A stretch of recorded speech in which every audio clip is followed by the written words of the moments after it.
नमस्कार, आप देख रहे हैं इंडिया पब्लिक खबर और मैं हूं अर्जिता। वैश्विक तापमान के कारण दुनिया भर में समुद्र का स्तर बढ़ने से तटीय क्षेत्रों में कटाव बढ़ रहा है।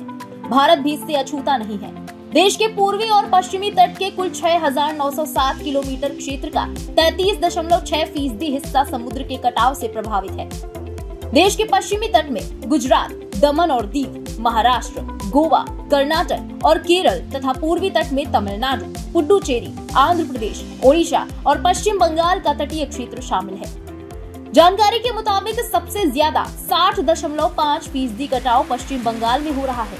यहाँ कुल 534.34 किलोमीटर के तटीय क्षेत्र में से 323.07 किलोमीटर का क्षेत्र कटाव से प्रभावित है। दूसरे स्थान पर है पुडुचेरी, जहां 56.2% तटीय क्षेत्र इस स्थिति में है।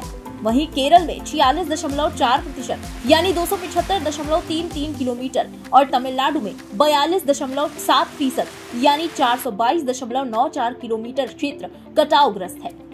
आंकड़ों के अनुसार सबसे बेहतर स्थिति गोवा की है, जहां 19.2% यानी लगभग 26.82 किलोमीटर क्षेत्र ही कटाव से प्रभावित है।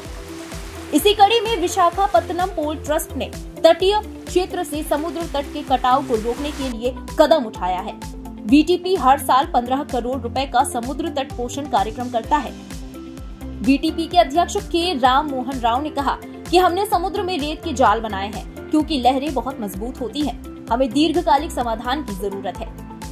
VPT is undertaking every year beach nourishment program with a cost of 15 crore rupees.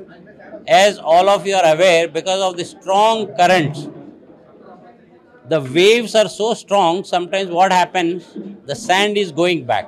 So we have created sand traps in the ocean. From the sand trap with the DCA dredger, we take out the particular sand and again beach nourishment is done. But it is a all over the world phenomena.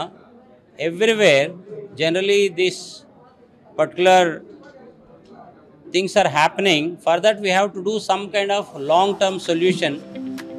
गौरतलब है कि तटीय क्षेत्रों में कटाव की वजह से देश और दुनिया का बड़ा हिस्सा समुद्र में समा रहा है, जिससे बड़े पैमाने पर विस्थापन हो रहा है। तटीय कटाव के कारणों में चक्रवातों की आवृत्ति में वृद्धि और समुद्र के स्तर में वृद्धि, साथ ही बंदरगाहों का निर्माण, समुद्र तट खनन और बांधों के निर्माण जैसी मानव जनित गतिविधियां भी शामिल हैं। हाल ही में एक अध्ययन में ये बात सामने आई थी कि भले ही लोग तेजी से ग्लोबल वार्मिंग को बढ़ाने वाले जीवाश्म ईंधन से होने वाले प्रदूषण को कम कर रहे हैं, लेकिन फिर भी 1/3 से ज्यादा रेतीले समुद्र के किनारे आने वाले कुछ सालों में गायब हो जाएंगे। इससे बड़े और छोटे देशों में समुद्र के किनारे के पर्यटन पर भारी असर पड़ेगा। बता दें कि सबसे अधिक रेतीले समुद्र तट खोने वाले 10 देशों में मैक्सिको, चीन, रूस, अर्जेंटीना, भारत और ब्राजील भी शामिल है। दुनिया भर में रेतीले समुद्र तटों का हिस्सा 1/3 से भी ज्यादा है, जो अक्सर अत्यधिक आबादी वाले क्षेत्रों में से एक होते हैं। लेकिन नए निर्माण, समुद्र के स्तर में वृद्धि, तूफान या टाइफून में वृद्धि से रेतीले समुद्र तट नष्ट हो रहे हैं, जिससे आजीविका और बुनियादी ढांचे को खतरा है। ऐसे में वक्त रहते समुद्री तटों के कटाव को रोकने के लिए बड़े स्तर पर कदम उठाने की जरूरत है। इस खास रिपोर्ट में बस इतना ही। देश दुनिया से जुड़ी अन्य खबरों के लिए सब्सक्राइब करें इंडिया पब्लिक खबर के YouTube चैनल को, साथ ही बेल आइकन दबाएं ताकि चैनल से जुड़ी लेटेस्ट अपडेट से आप चूक न जाएं।